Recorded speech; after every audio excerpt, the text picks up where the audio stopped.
time. Let me check the sound. There we go. Oh, and as Dion says, go ahead and smash that like button. Maybe smash it for Happy if you're a dog person. Even if you're not a dog person, you got to think Happy's cute. And what about that name, huh? Even when you call her Happy, you just feel better. That's why we chose that name.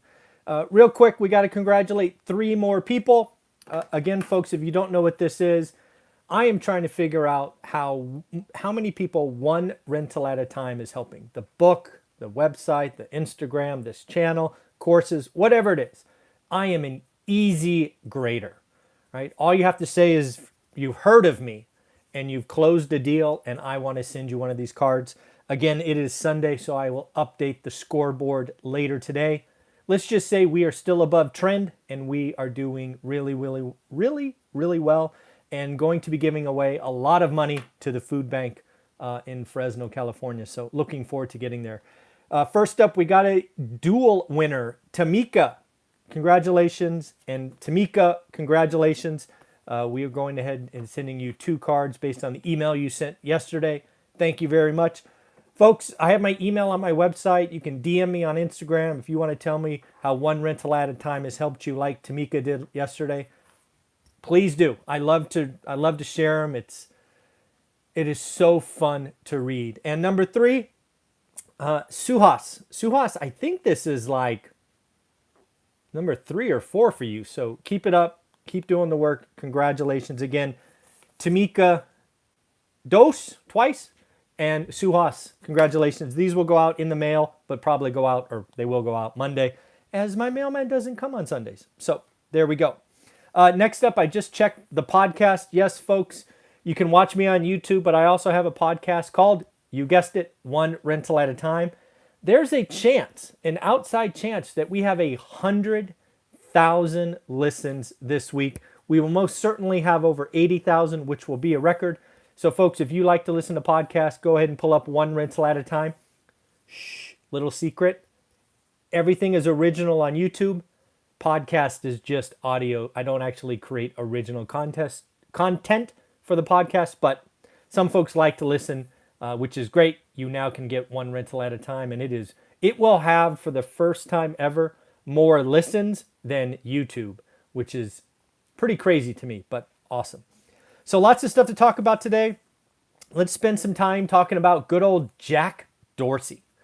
If you don't know who Jack Dorsey is, that's okay. He is best known to be the CEO of Twitter. He is also, I believe, the CEO of Square. And if you don't know, he is also a fan of, how should we say, Bitcoin and cryptocurrencies. So Jack was in the news yesterday or the day before. He sent out some tweets as the CEO of Twitter. No shock, that's where he chooses to do most of his communication, or at least net new communication. He said things like, hyperinflation will change everything. Things are going to get considerably worse.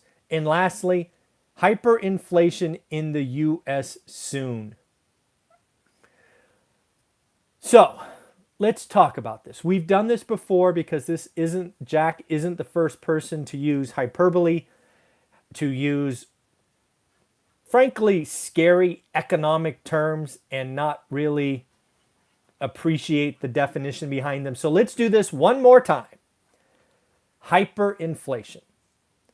Hyperinflation, we have seen examples around the world, most recently, I believe, in Venezuela. There's obviously Zimbabwe, in Germany. But we are not talking 10% inflation. We are not even talking 20% inflation. We are talking 50% inflation. And folks, we're not talking 50% inflation a year. We are talking 50% inflation a month. The definition of hyperinflation goes back to an article written in 1956, written by Philip, I'm going to say Cajun. Who knows? The article, or the work on hyperinflation, it is called The Money Dynamics of Hyperinflation. So one more time for the people in the back of the room.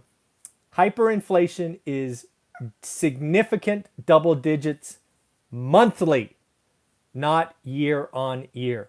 Yes, If you've been watching my channel, you know I believe inflation is hot. You know that I believe inflation could very easily be double digits. I am not calling inflation double digits monthly. There is a vast difference between monthly double digits, say 10, and yearly 10. For example, a widget costs 10 bucks. If you have 10% inflation a year, it is $11 in a year.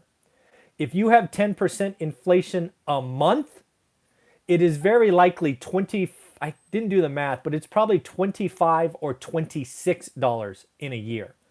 That is how compounding works when you have month on month. So Jack, you're wrong. You're talking your book.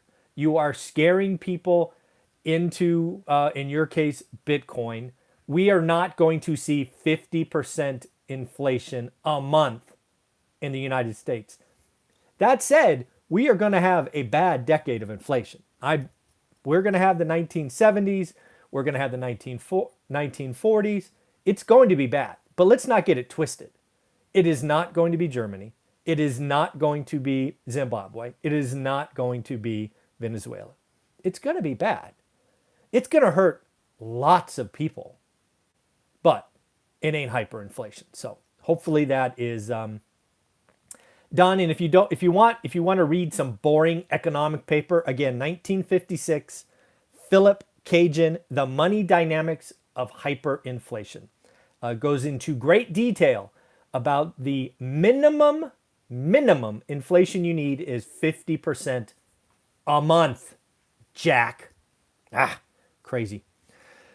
So again, some of the things in this article, which I didn't read in detail, again, I've read it before, but kind of the highlights are hyperinflation is like, it destroys currencies and it can destroy economies.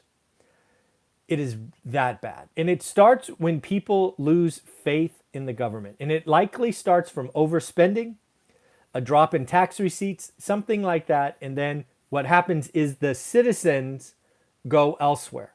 Hyperinflation is when your people lose faith in the government and the government-backed security, or the dollar, or the pound, or the whatever.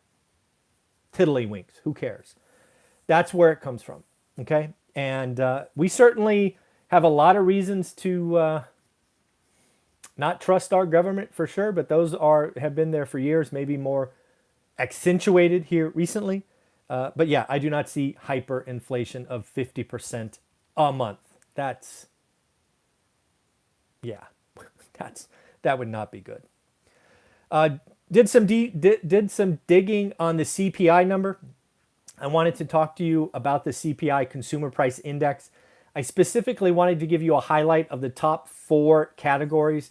And again, this is why I believe inflation gets worse before it gets better. I've talked to you about this before, that housing makes up about a quarter, I think I've said. So it makes up exactly 23%. Food and beverage, non-alcohol. Alcohol actually has its own category. So food and beverage is 16%. Recreation, think movie tickets, hotels, things of that nature, 13%. And transportation is 11%. So those 4 categories make up 63% of CPI. And I don't know about you, but certainly 3 of those 4 are raging higher. Recreation, it could actually be down. Recreation could be down, right, as we get this platform going. But certainly housing, food and beverage, and transportation, not getting any better. Going to get worse. I believe that the housing, last time I saw it, I think made up, 2%? It's I don't know about you, but housing in my area is up a heck of a lot more than 2%. So that's why I can confidently say that CPI is going higher. Because again, the 4 biggest metrics, 3 of the 4 clearly higher, and it ain't even close. Next up, the Chinese economy. I've been doing a lot of reading about it because, again, I'm a believer in the consumer. The consumer has the power. When the consumer is scared, they retreat. It's interesting that the most negative analyst on the Chinese economy right now has a 8% GDP growth expectation. Folks, this is just like the rating agencies back in the day. The rating agencies in 2006, 7, whatever it is, like in The Big Short, they didn't want to be the first because they didn't want to piss off their clients. Folks, China's got a lot of money. China's got a lot of debt. There's not a bank or analyst on the planet that wants to say the truth about what is going on there. I believe the Chinese real estate economy, which makes up 25% of their GDP, is crashing right now. We talked about it yesterday. Himlane is, or not Himlane. Evergrande is has sales 97% below what they used to sell. That's not good. Prices fell for the first time and are falling fast. I can't wait to see October's numbers because they're going to be bad. They're going to be so bad, I don't even trust them to tell me the truth. That's how bad they're going to be. Frankly, I don't really trust them to tell me the truth anyway, but they're going to be that bad. So again, I suspect that it's very easy for the Chinese economy to grow less than 2%. Yeah, and it's a coin flip if the number is negative, but I'm going to say 2% or less.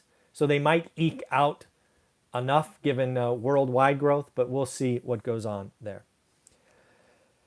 Next up, we have people coming around to my opinion about wage inflation. I believe wage inflation is real and it is going to get worse next year. Wage inflation is, this is from John Tremor, economist John Tremor. He is saying, yes, wage inflation is real. It is not only started, but it will continue. Remember, if you are a landlord, or frankly, a car salesperson or anybody who sells stuff on debt, wage inflation is really good for you because we are a consumer-based economy, and when people make more money, they just do what most Americans do. They don't save, they spend. So wage inflation, net, good for landlords, good for auto dealers, good for anything that is debt-based. It's just how it works. But yes, wage inflation is going to be going on for several years. And then lastly, it looks like the spending, the another $1 trillion to $3 trillion is coming. But remember, they must go through a budget reconciliation process. So all of a sudden, it does not appear that we are going to tax corporations. Instead, they are going to try and tax billionaires.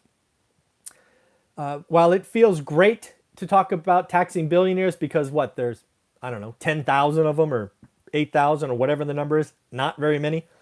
Let me just tell you, anytime the government creates a new tax, every single person should be nervous. They're going to create a new tax for billionaires. And it will feel good today. It won't feel good tomorrow. Essentially what they're going to do is go, hey, what are all your assets worth? Which, oh, by the way, they've already paid taxes to get those assets, I will say. And they're going to say your assets went up, $100 million.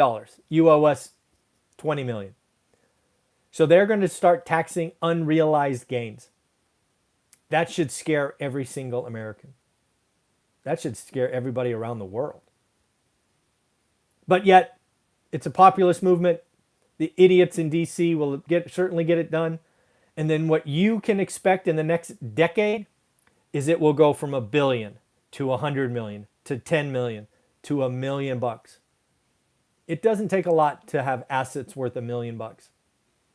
And who's to say it stops at $1 million? Maybe it goes to 100 grand. They are coming for you. They have a freaking spending problem in DC.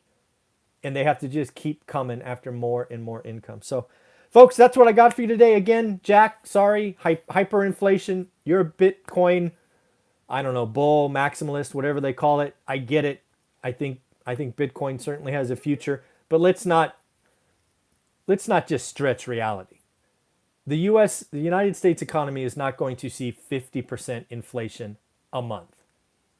It might be 10, 11, shoot, it might be 15% a year, but that is high inflation. That is not hyperinflation. So let's not get that twisted.